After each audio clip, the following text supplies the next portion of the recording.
Baik,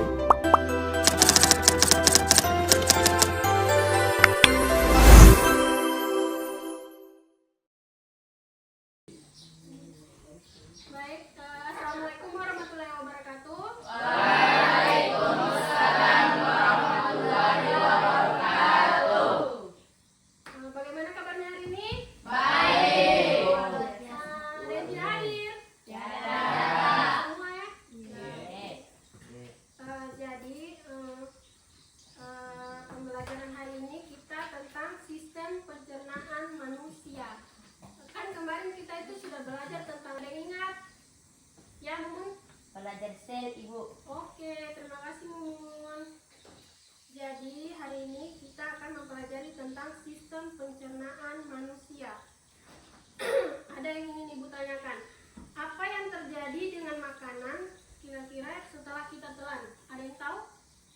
Apa yang terjadi ketika kita makan? Apa yang terjadi di dalam perut kita makanan itu? Kira-kira ada yang tahu? Tasya, habis kita makan di perut oleh usus. Mengapa kita harus makan setiap hari kira-kira? Mengapa kita harus makan setiap hari?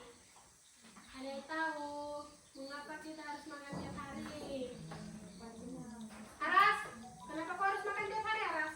Supaya? Bertenaga. Bertenaga. Bentar.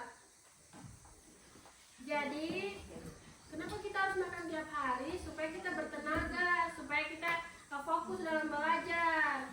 Gitu. Yang di kelompok 3, teman-teman. Jadi, sesuai materi hari ini, yaitu sistem pencernaan manusia. Tujuan pembelajaran kita yaitu menjelaskan mengenai organ-organ sistem pencernaan manusia, mendeskripsikan proses pencernaan mekanik dan kimiawi, dan memahami fungsi setiap organ dalam pencernaan.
jelaskan di sini lagi sedikit materinya.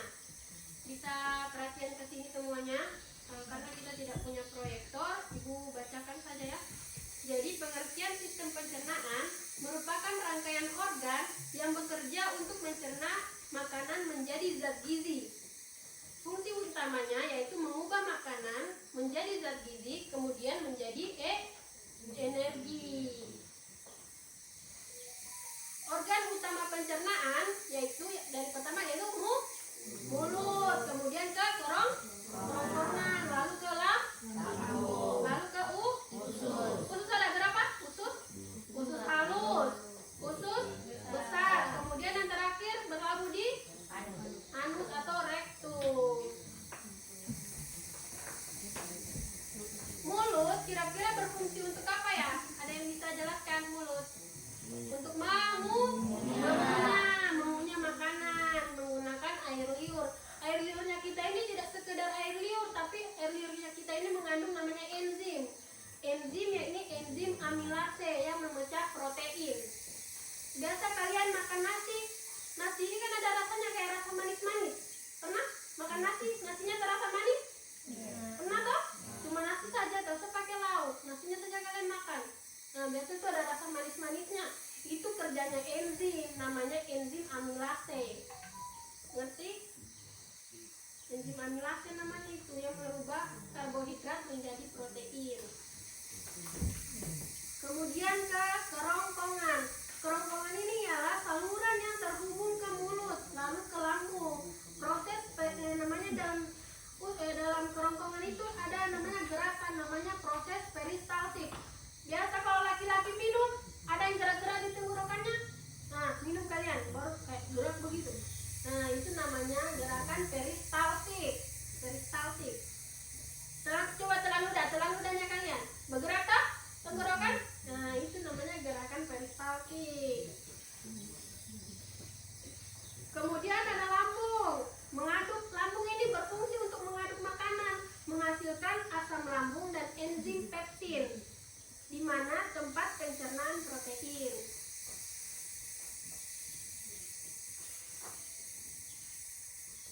Kemudian ada usus halus. Usus halus terdapat bagian-bagian lagi, yaitu ada duodenum, jejunum, sama ileum.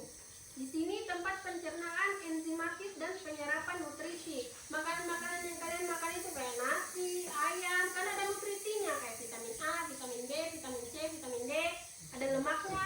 Nah, itu diserap di usus halus. Kemudian ada usus besar. Usus besar ini fungsinya untuk menyerap air dan membentuk feses. Tahu feses toh? Feses apa? Kotoran. Yang jadi apa itu? Bentar. Kemudian yang terakhir yaitu rektum dan anus. Rektum dan anus ini tempat menyimpan feses sementara. Di sini terjadi proses ekskresi, yakni pengeluaran sisa pencernaan. Gangguan sistem pencernaan. Ada yang sudah tahu gangguan sistem pencernaan? Yang biasa kalian alami kalau pagi, sakit perut tuh Ibu, itu apa? Sakit perut, keluar terus ke kamar mandi. Apa dia biasa? Kena diare. Terus sembelit sama biasanya kalau kalian lupa makan sakit perut, kena mah. Jadi dari kalian tonton video tadi, Ibu jelaskan sedikit materi. Ada yang ingin ditanyakan? Hai Bu, Ya, Kak. kenapa kalau kita kurang makan sayur bisa membuat kita buang air besar atau sembelit? Oh, oke. Kenapa? Kenapa? Kalau kurang makan sayur bisa membuat kita buang air besar atau sembelit?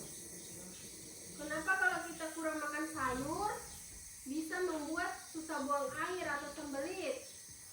Jadi kalau kita kurang makan sayur, kita kekurangan namanya serat. Serat itu berfungsi untuk mendorong feses atau sisa makanan yang ada di usus besarnya kita.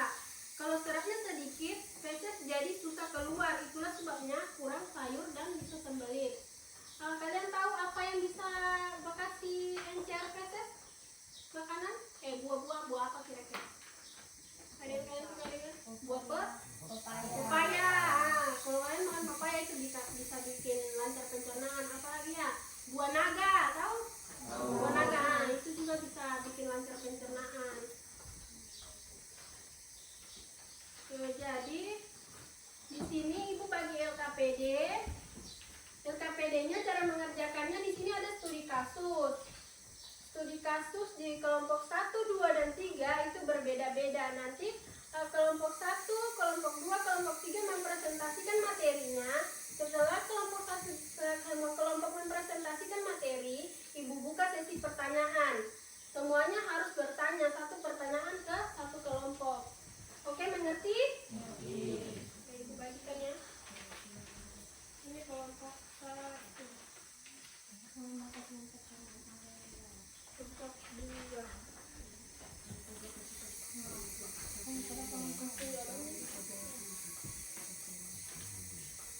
Jadi kerjakan itu ibu kasih waktu sekitar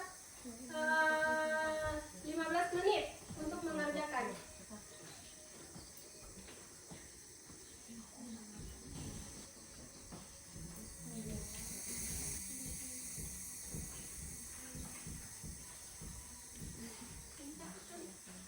Ini siapa tadi balik ke kotak materi? Yaitu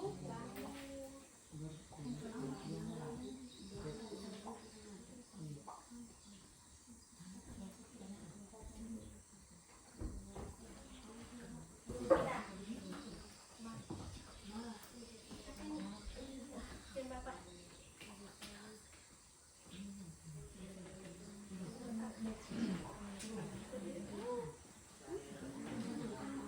Kasih pertanyaan kan kalau pulang jalan sembarangan.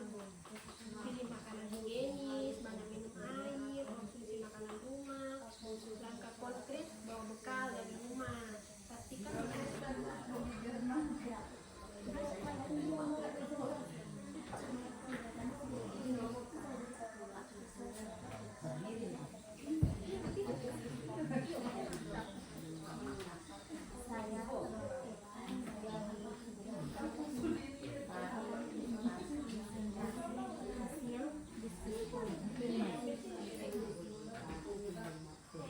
penyebabnya pola makan.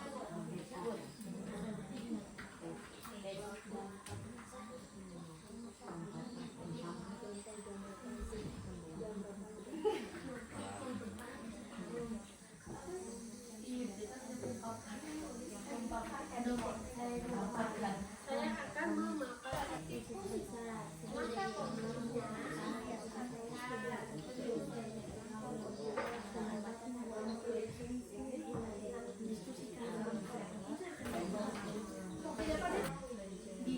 Maka kondisinya Oke, semua kelompok sudah? Sudah. Siapa yang mau maju pertama? Kelompok berapa? Oke, kelompok 1. Oh, Aras.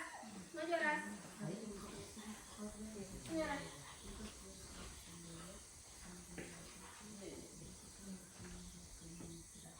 Saya dari kelompok 1 akan memaparkan hasil diskusi kami. Jadi organ terganggu yaitu lambung, mah, usus halus, penyerapan nutrisi, usus besar atau sembelit. Penyebabnya pola makan tinggi lemak dan gula, kurang serat, minuman bersoda.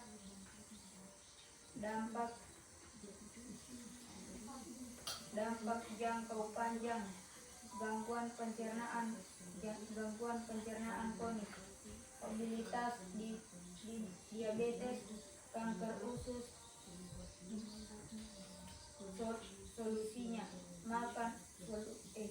Solusinya makan buah dan sayur, minum air putih secukupnya, kurangi fast food dan soda langka. Konkret bawah bekal sehat, atur jadwal makan, rutin olahraga. Refleksi pentingnya pola makan sehat untuk menjaga sistem pencernaan. Oke, terima kasih Aras. Beri tepuk tangan dulu untuk Aras. Jadi dari kelompok 2 dan kelompok 3, ada yang ingin ditanyakan ke kelompok 1? Ada yang ingin ditanyakan ke kelompok 1? Ada. Kelompok 1 dengar. Kelompok 3 mau bertanya. Kalau Andi sembelit karena kurang serat, apa yang akan terjadi jika ditambah dengan kebiasaan Siti yang suka manis-manis? Yang kedua, apakah obesitas juga bisa memperburuk sembelit? Oke, pertanyaan dari kelompok 2 untuk kelompok 1. Fast food Andi terlihat bersih, tapi tetap berbahaya. Menurut kalian, apakah bahaya makanan yang higienis tapi tidak bergizi sama dengan makan kotor? Yang kedua, apakah sembelit juga bisa menyebabkan kerusakan organ dalam jangka panjang sama seperti diare? Oke, terima kasih pertanyaannya. Dari kelompok 1 mau langsung dijawab. Iya. Oke. Perhatian kelompok 2, 3. Saya dari kelompok 2 akan menjawab pertanyaan kelompok Saya dari kelompok 1 akan menjawab pertanyaan kelompok 2. Nomor 1. Jadi diare adalah kasus encer, terlalu cepat keluar karena infeksi atau kuman. Sembelit feses keras, sulit keluar karena kurang serat.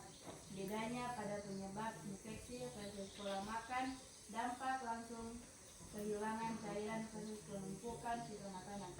Yang kedua, diare lebih berbahaya secara akut karena bisa menyebabkan dehidrasi cepat.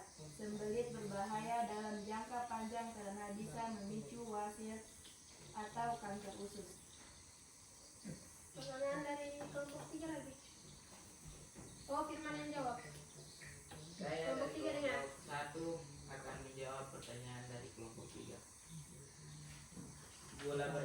Gula berlebihan memperparah kurang serat karena usus menyerap air lebih sedikit sehingga fase semakin keras.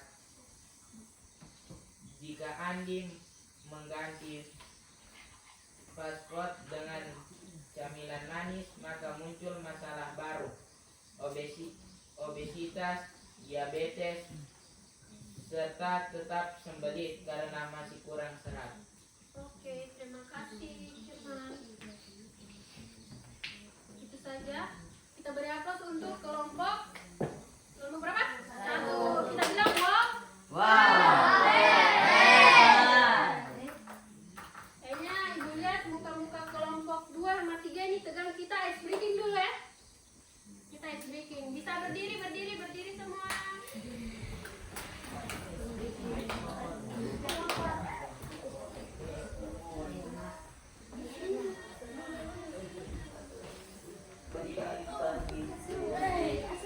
Oh ya, ikuti.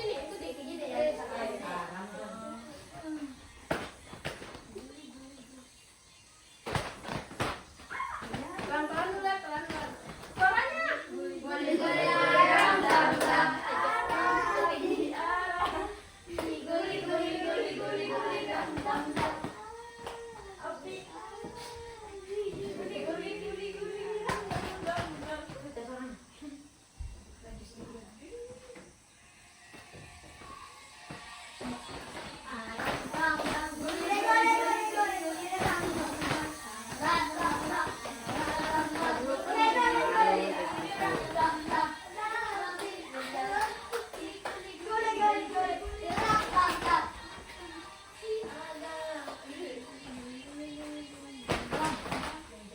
Oke, cepat.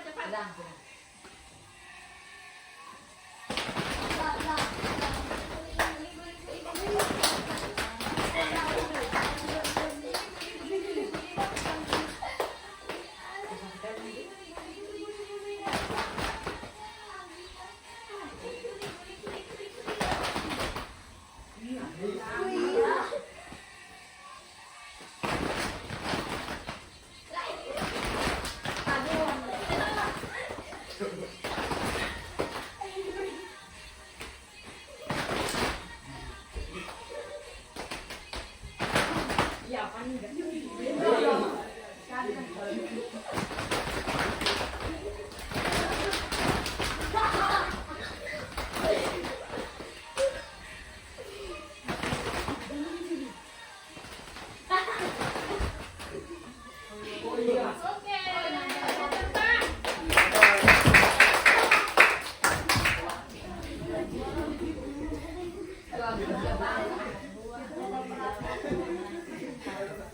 Selanjutnya kelompok berapa? Dua. Silakan maju. Siapa? Fauzi. Fauzi maju.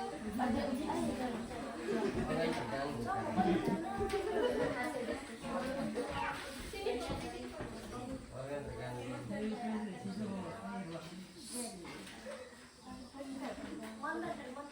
Saya dari kelompok 2, saya akan membacakan hasil diskusi kami. Organ tergantung usus Kalian kata bukunya sedikit Fauzi.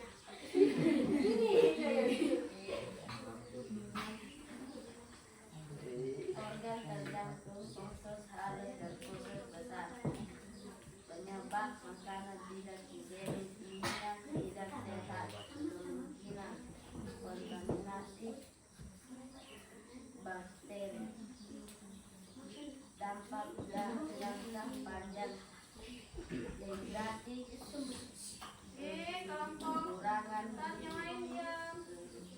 kerusakan usus, penurunan daya tahan tubuh, solusi kurang jajan, sembarangan makanan higienis, banyak minum air, konsumsi makanan rumah langka,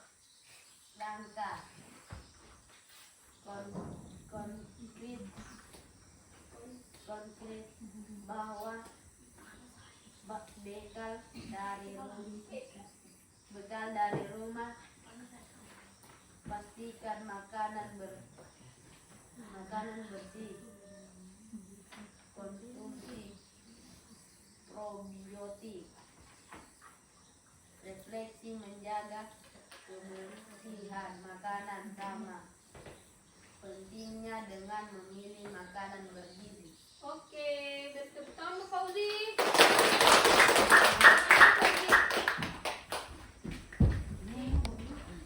Jadi itu sekian presentasi dari kelompok 2. Kelompok 1 sama kelompok 3 ada yang ingin ditanyakan? Ada. Oke, dari kelompok 1 dulu. Kalau Budi mengalami diare akibat makanan tidak higienis, apa bedanya dengan masalah sembelit yang dialami Andi? Menurut kalian, mana yang lebih berbahaya? Sembelit karena kurang serat atau diare karena bakteri? Oke, kelompok 3.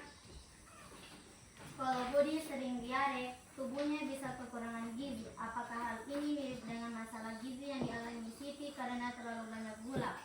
Yang kedua, menurut kalian, apakah lebih berbahaya kekurangan gizi akibat diare atau kelebihan gizi akibat konsumsi gula? Kelompok 2 Saya langsung ingin dijawab. Siapa yang jawab? Fauzi. Siapa yang Faiz? dari kelompok 2, saya akan menjawab pertanyaan kelompok 1. Kelompok 1 berarti ini. Kelompok 1 dengan Sama-sama berbahaya tapi beda jenis. Fast food, gizi buruk dan zat aditif. Makanan kotor, risiko infeksi. 2. Ya sembelit kronis bisa menyebabkan luka usus, wasir bahkan kanker usus besar. Oke. Pertanyaan kelompok 1 terima jawabannya tadi? Oke, pertanyaan dari kelompok 3 lagi. Saya dari kelompok 2 akan menjawab pertanyaan kelompok 3. Gula berlebih memicu pertumbuhan bakteri jahat di usus, perut kembung, diare. 2. Gula berlebih melemahkan daya tahan tubuh lebih rentan terkena Dapat diterima jawabannya kelompok 3? Terima. Oke. Sekian itu presentasi tanya jawab dari kelompok 2. Kita beri aplaus semuanya, kita katakan wow. Kemudian kelompok selanjutnya, kelompok terakhir, kelompok 3 maju.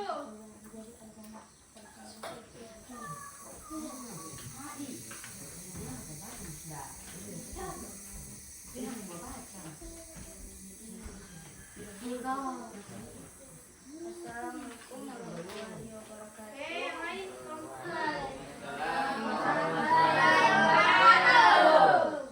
Saya dari kelompok 1 perwakilan kelompok 3 akan menjelaskan presentasi hasil diskusi kami. Terpanjang, obesitas, diabetes, masalah metabolisme, gangguan fungsi usus. Solusinya adalah kurangi konsumsi gula, tambah asupan serat, rutin olahraga, langkah konkret, batasi camilan manis, ganti dengan buah segar, buah jagung olahraga, refleksi pola makan seimbang dan aktivitas fisik penting untuk kesehatan pencernaan. Oke, coba beri tepuk tangan untuk kelompok 1.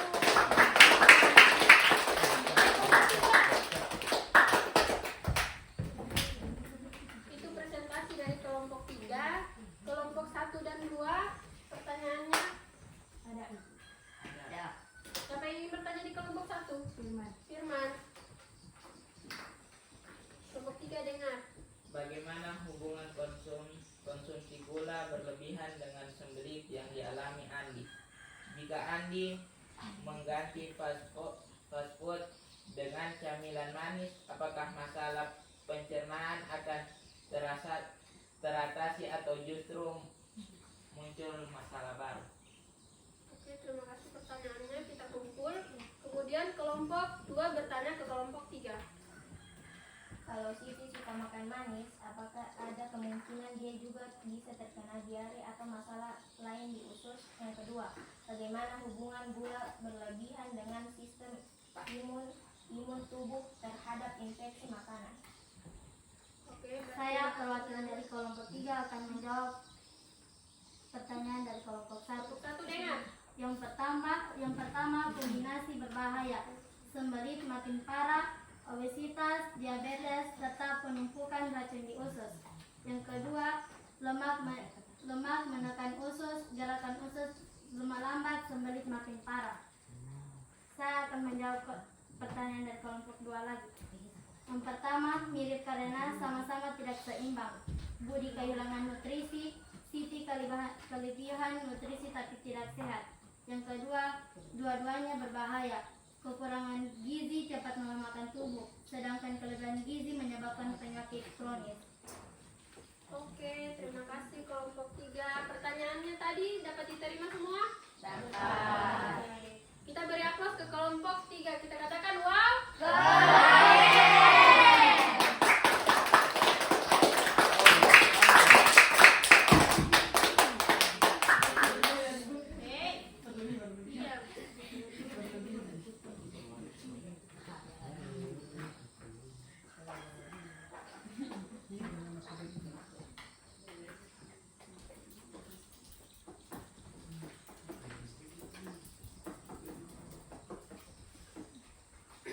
Tenang, baik.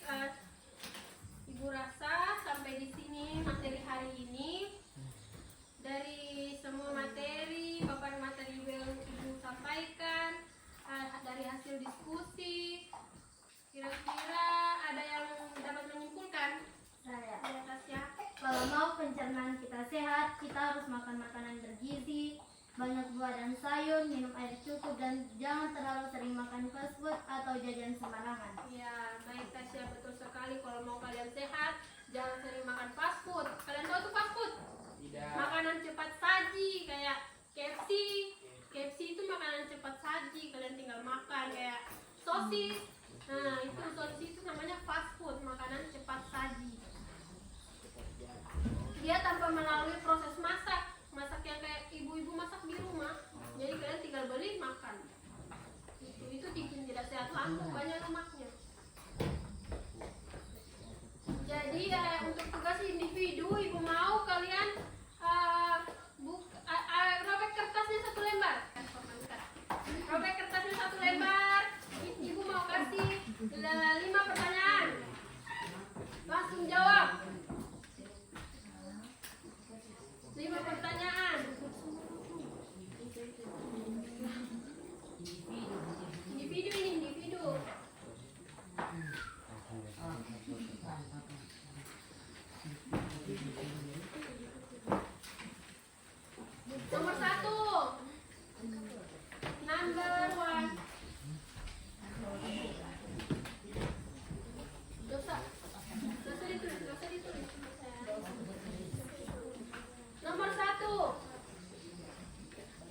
Kumpulkan ke depan. Maju, maju, maju, maju.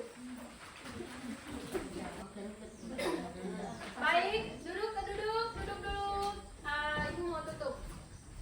Baik, terima kasih atas kerjasamanya pada pagi hari ini. Selesai sudah materi sistem pencernaan manusia. Minggu depan kita akan mempelajari mengenai sistem peredaran darah pada manusia. Ingat ya, sistem peredaran darah pada manusia.